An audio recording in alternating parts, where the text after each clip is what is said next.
The resource I chose to focus on for the resource critique is the picture book I Am Jazz, written by Jessica Herthel and Jazz Jennings. This is an autobiographical picture book that describes a trans youth activist, Jazz Jennings, and her story of embracing and asserting her transgender identity. In this story, Jazz explained that she has a girl brain but a boy body. This is called transgender, and she was born this way. The story recalls some of the pain she experienced, like when her parents made her wear boy clothes in public.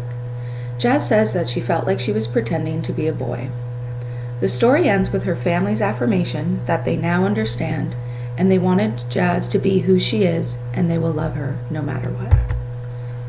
This resource would be good in a primary or for junior age children. Transgender is not a topic that usually comes up in the classroom. But as Jazz felt alone, this book could make students feel more comfortable or have the language to talk about their feelings.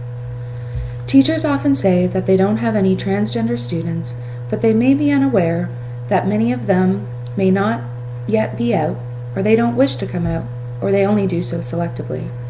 For many students, a lack of information about transgender issues and identities can leave them without the language to explain their feelings. As a teacher, we need to create a safe environment for transgender students, whether or not we are aware of trans individuals in our schools or classrooms. This sends a message of acceptance to all students.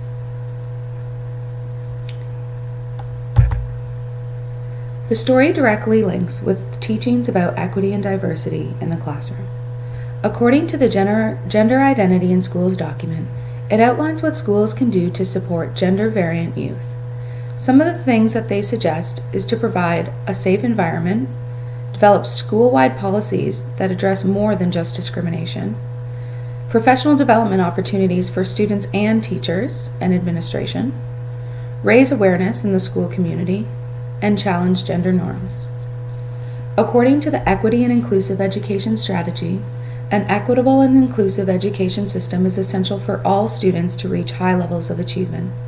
It is recognized internationally as critical to delivering a high-quality education for all learners. Equitable, inclusive education is also central to creating a cohesive society and a strong economy.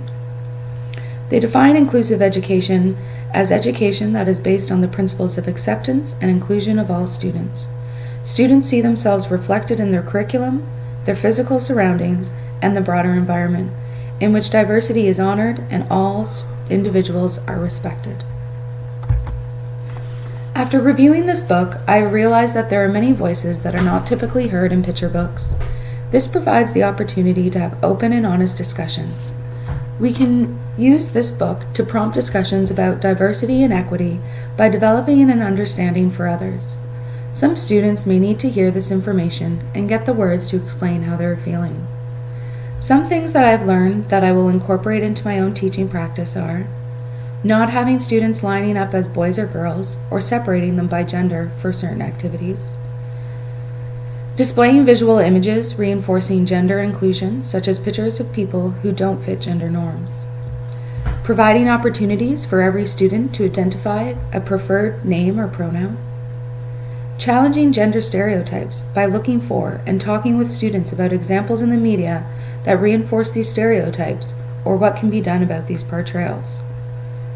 And the last thing that I could do is sharing my personal stories from my own life which reflect gender inclusiveness.